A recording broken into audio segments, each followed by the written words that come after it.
Olá pessoal, vamos a mais um tema do livro Teixeira, Verdes Anos, Outros Tempos, escrito pelo teixeirense Ambrósio Agrícola Nunes. O tema de hoje é um pouco extenso, são 6 páginas, mas vale a pena sabermos de história de nossa cidade de Teixeira, Paraíba, e o tema de hoje está na página 113 do livro, capítulo 23, e fala do nosso futebol de ontem. Teixeira, como de resto acontece em todos os recantos do Brasil, sempre foi terra em que o futebol destacou-se como uma das atividades que mais reuniam a comunidade, principalmente nas tardes de domingo, mais precisamente na época em que as oportunidades de lazer eram bem menores. Num tempo mais remoto, o local usado para as peladas era uma área onde existe o campinho. Aliás, esse nome já indica o tipo de utilidade daquele aprazível logradouro, nos últimos tempos, tomado inteiramente por um casário muito diferente daquele em que o local era também usado como matadouro, funcionando de forma rudimentar quando o animal era abatido com um tiro na cabeça, após ser amarrado brutalmente no morão, esperando o desfecho fatal. Ali também era o caminho para o Açude Novo, tendo o sítio de Antônio Lira como passagem obrigatória e onde morava Sajoana Rahai, mãe de Lia, assim como Zé Preto, que era conhecido pela maneira de falar, já que tinha a língua como se fosse pregada. E a troca de letras na pronúncia se acentuava ainda mais quando ele tomava alguns goles de cachaça.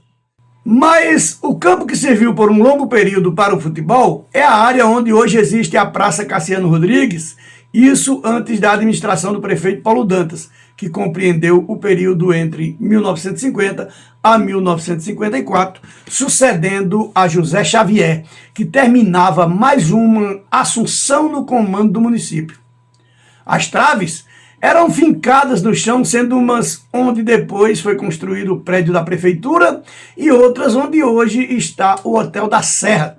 Até aquela época, a prefeitura funcionava numa casa de esquina que fica no Largo da Cadeia Velha e na parte de trás era instalado o motor que gerava energia elétrica entre as 18 e as 22 horas, quando não ocorria pane, o que não era admiração em face da precariedade do sistema. Voltando, pois, ao campo de futebol, ali se realizaram memoráveis partidas, tanto entre os times de Teixeira, como entre as equipes de Teixeira e Patos, que quase sempre terminavam com a briga, levando os contendores a esbarrarem na delegacia de polícia, que tinha sede no primeiro andar do prédio da mesma cadeia pública. Nesse tempo, o movimento de veículos passando na cidade era de modo que, muitas vezes, corriam horas e horas para o trânsito de algum caminhão vindo de Patos ou indo para lá. Um fato de certa forma pitoresco resume-se em que não havia rede nas traves, o que ocasionava acaloradas discussões entre os atletas de cada equipe, quando, num determinado lance, pela passagem da bola próxima a uma das traves, não ficava claro se teria ou não sido gol. E então, qualquer que fosse a decisão do árbitro, no caso Gedeão Faustino, a briga estava feita. Um inconveniente que só veio a ser sanado com a aquisição de redes, muito tempo depois, quando o local já abrigava a nova prefeitura de um lado e a casa de Manuelzinho Rodrigues, vizinha ao posto de puericultura do outro. O posto de puericultura que ele fala, gente, é onde hoje funciona a Fundap, né, a Interpa, tá? Vizinho à lanchonete de Zé. Então, vieram as redes, embora de forma semi-artesanais. Mas tal só se consolidaria bem mais tarde, quando Agostinho Nunes da Costa, pai do bom de bola Doró e apaixonado por futebol, comprou a propriedade conhecida como Sítio do Padre, separando uma área para o novo campo, aí já cercado por Aveloz, onde a modalidade esportiva se desenvolveu com mais ênfase. Inclusive, o próprio voleibol passou também a ser praticado, embora quando é reduzido o número de adeptos, já que era um esporte praticamente em fase inicial da região. Teixeira já teve voleibol. Em relação ao estádio de futebol, a lembrança é de que, invariavelmente, aos domingos se realizavam jogos, muitos deles, como já dito, entre Teixeira e Patos, sendo que, certa feita, a equipe teixeirense venceu a de Patos por um acachapante placar de 13-1. Um dia, pois, em que a alegria reinante entre os serranos era de difícil descrição, eis que a emoção dominou os torcedores da terra a ponto de serem carregados nos braços os goleadores da tarde, dentre estes, Valdeci Lassé, o Bolinha e Miro de Zé Rego. Em caráter definitivo, entretanto, eis que é construído o atual campo de futebol da cidade, realizando-se o sonho dos amantes do esporte número 1 de todos os brasileiros. Um estádio que atende às necessidades do município nos moldes em que o futebol é erguido, já que dispõe de infraestrutura mínima para a finalidade do projeto. E agora com a implantação de um sistema de iluminação para jogos noturnos, destacando-se uma arquibancada que proporciona como acomodação razoável aos assistentes, assim como dispondo de um gramado que, embora não seja dos melhores, dá aos jogadores condições de desenvolvimento regular das partidas. Por outro lado, leve-se em conta a excelente localização em que foi construída a cancha, facilitando o deslocamento das pessoas de qualquer ponto da cidade. Todavia, um dado que suscita certa controvérsia é o relativo ao nome atribuído ao campo. É que, na inauguração, na administração do prefeito Serafim Pereira de Souza, com justiça foi o estádio cognominado de O Lirão, numa homenagem ao deputado e coronel José Alves de Lira, sem dúvida um benfeitor da terra e que até chegou a fazer parte de um dos times locais. Acontece que, posteriormente, em face do lamentável episódio em que perdeu a vida o teixeirense e grande craque Dorival Rego, e evidentemente também por motivação da encrencada luta política da terra, que vem de longas datas, deu-se uma mudança no nome do campo, passando a ser chamado de O Dorjão.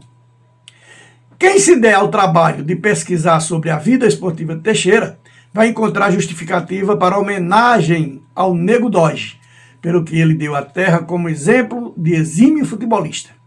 Até aí tudo bem, mas em relação a chegar-se a fazer a troca de nomes tal qual ocorreu, soa como inoportuna e desnecessária. Que se pusesse, pois, uma placa no estádio em alusão à contribuição que o ex-atleta ofereceu ao esporte teixeirense, ou mesmo um busto que o imortalizasse na história do nosso futebol, seria de inteira justiça. Nunca, porém, promover a mudança de um nome que se consolidara desde a origem, de modo que não seria estranho se um projeto legislativo corrigisse o inconveniente para a volta de O Lirão, a principal praça de esporte da cidade.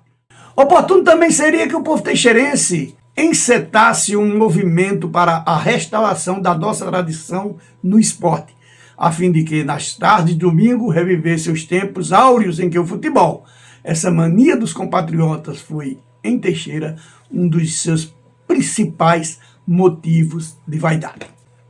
Mas voltando a comentar sobre a relação no futebol entre Teixeira e Patos, registre-se que meu grande amigo e conterrâneo João Batista Crispim, outro astro da bola, indagado por mim sobre a data da criação do Esporte Clube de Patos, me presenteou um livro de autoria do escritor patuense José Romildo de Souza, uma obra-prima notadamente pela riqueza fotográfica inteligentemente catalogada.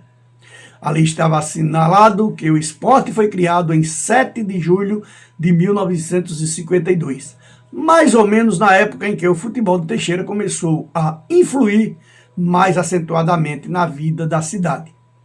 Já o Nacional Atlético Clube, também de Patos, foi fundado em 23 de dezembro de 61. Aliás, foi no Nacional que os teixeirenses se salientaram, a exemplo de João Batista e Teixeirinha, que deixaram seus nomes nas galerias dos grandes atletas da agremiação, embora ambos tenham também jogado no esporte. João Batista, em 1958, Teixeirinha, em 1970, sendo que João Batista também jogou no time de ginásio diocesano, em 1962, assim como Doró jogou no Náutico de Binta, em 64. Mas tanto Teixeirinha como João Batista jogaram na linha do Nacional, em 64. E João Batista ainda treinou no Náutico de Recife, não ficando ali por sua própria vontade. E o que dizer de Ronaldo Secundino? Nasceu para ser bom como cidadão e bom como artista do futebol. Também filho de Secundino e de Socorro, não seria de se esperar outro padrão. Porém, com a bola no pé, encantou as torcidas com seu futebol de encher a vista. Na posição de médio volante, brilhou no 13, iniciando como juvenil e progredindo para o profissional. E ao mesmo tempo em que se esforçava nos treinamentos, não deixava de cuidar nos estudos, o que lhe valeu, em determinado período, um princípio da estafa na acolhedora Rainha da Borborema, Campina Grande. Tá aí, gente, um livro que eu continuo dizendo, esse livro, Teixeira, tem que ser lido por todos os teixeirenses. O título do livro é Teixeira, Verdes Anos e Outros Tempos, do teixeirense Ambrósio Agrícola Nunes. Gostaram? Então se liga aí, acesse o canal do YouTube, TFTV Web, vai ficar aqui para vocês. Se inscreve lá e vamos fazer o novo canal de Tadeu Filmagens no YouTube crescer. E vem aí também Tadeu Filmagens com histórias da terrinha no TikTok. Um abraço para vocês e até a próxima.